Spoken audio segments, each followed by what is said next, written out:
Hello दोस्तों, ARG educational journey में आपका स्वागत है।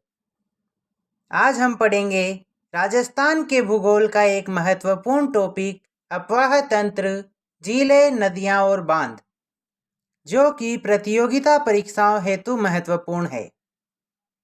इस वीडियो में 50 प्रश्नों को शामिल किया गया है जो कि विभिन्न परीक्षाओं में बार बार पूछे गए हैं। तो चलिए शुरू करते हैं। आज का हमारा पहला प्रश्न है, भामिनी नदी का उद्गम स्थल कहाँ है?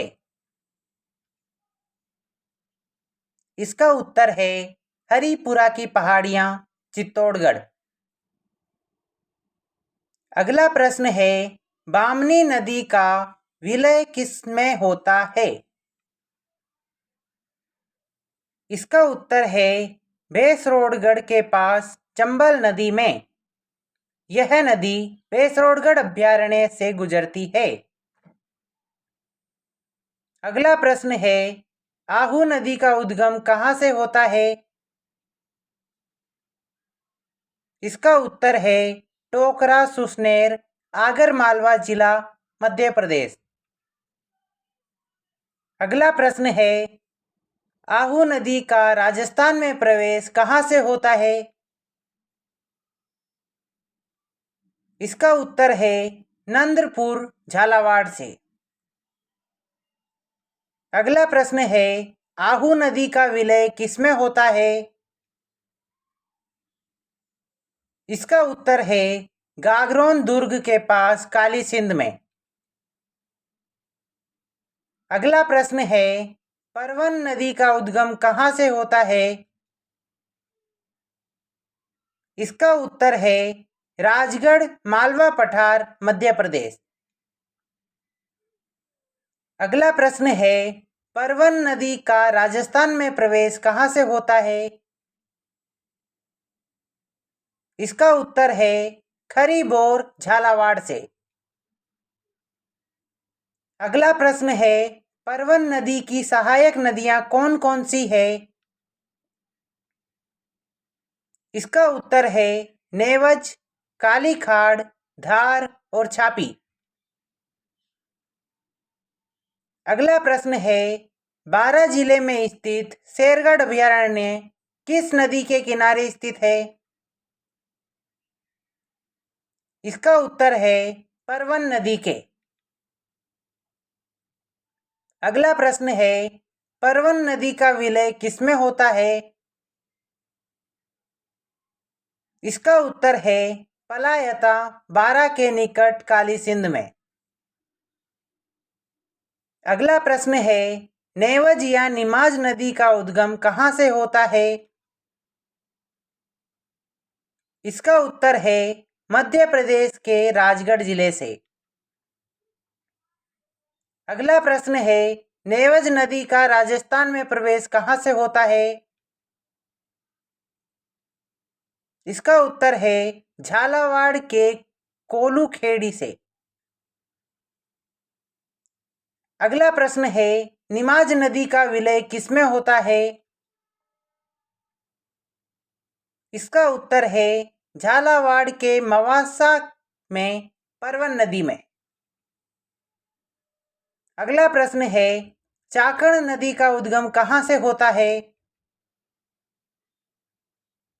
इसका उत्तर है राजस्थान के बूंदी जिले से।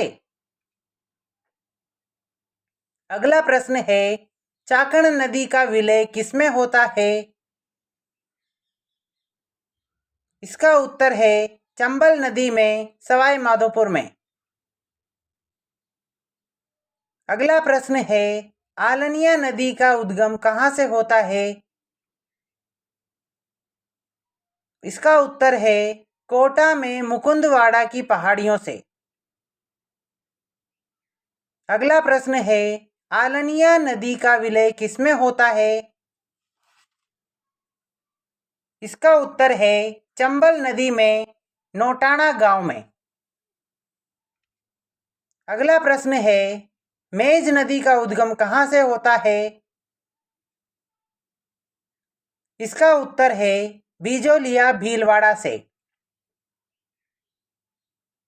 अगला प्रश्न है, मेज नदी का विलय किसमें होता है? इसका उत्तर है बूंदी जिले में चंबल में। अगला प्रश्न है, कुराल नदी का उद्गम कहाँ से होता है? इसका उत्तर है ऊपरमाल पठार भीलवाड़ा से। अगला प्रश्न है, कुराल नदी का विलय किसमें होता है? इसका उत्तर है बूंदी जिले में चंबल में। अगला प्रश्न है, पूर्णतः राजस्थान में बहने वाली सबसे लंबी नदी कौन सी है?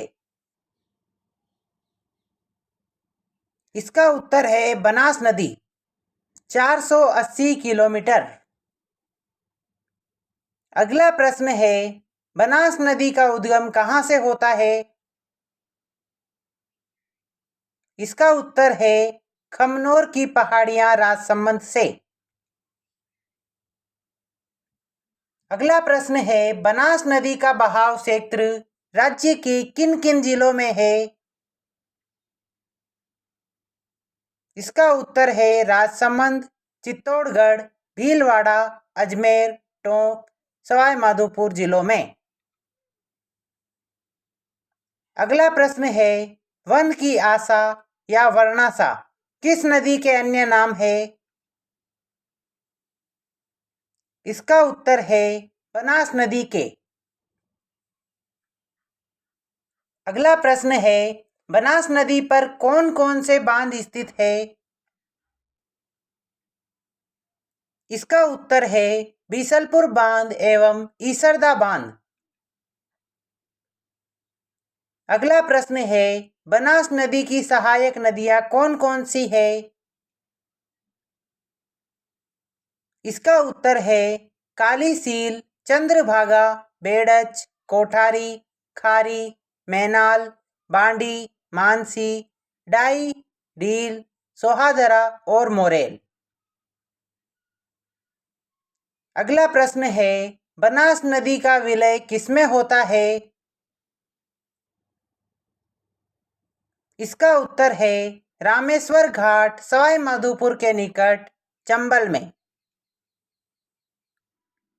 अगला प्रश्न है, बेड़च नदी का उद्गम कहाँ से होता है?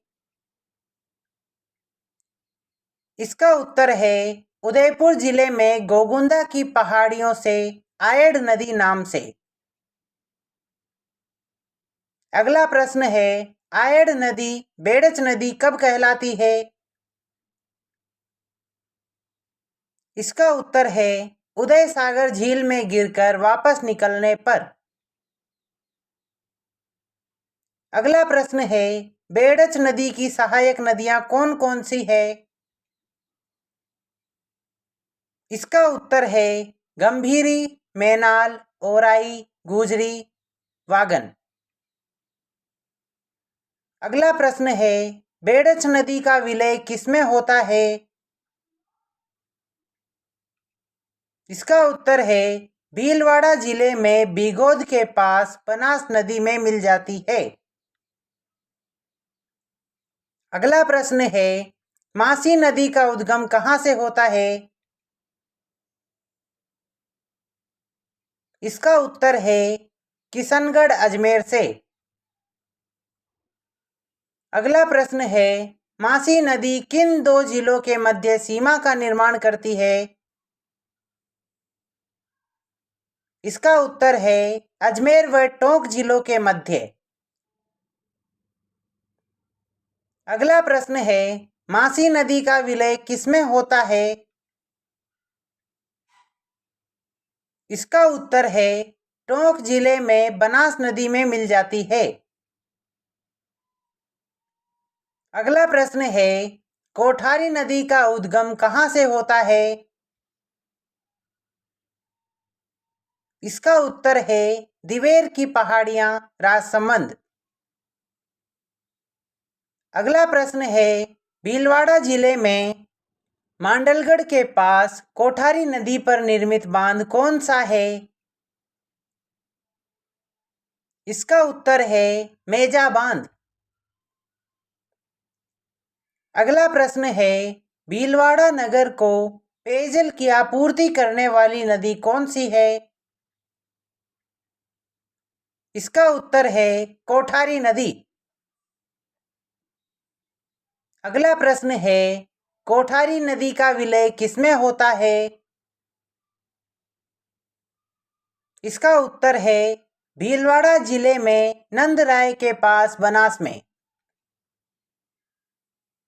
अगला प्रश्न है, अजमेर व भीलवाड़ा जिलों के मध्य सीमा बनाने वाली नदी कौन सी है? इसका उत्तर है खारी नदी। अगला प्रश्न है, खारी नदी का उद्गम कहाँ से होता है? इसका उत्तर है बिजराल राजसमंद। अगला प्रश्न है, खारी नदी का बहाव क्षेत्र राजस्थान के किन किन जिलों में है? इसका उत्तर है राजसमंद, अजमेर, भीलवाड़ा एवं टोंक जिलों में। अगला प्रश्न है, खारी नदी का विलय किसमें होता है? इसका उत्तर है देवली टोंक के निकट बनास नदी में। अगला प्रश्न है, मोरेल नदी का उद्गम कहाँ से होता है? इसका उत्तर है चैनपुरा गांव, जयपुर से।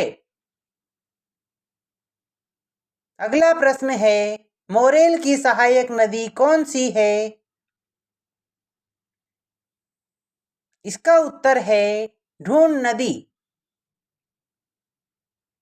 अगला प्रश्न है, ढूंढ नदी का उद्गम कहाँ से होता है?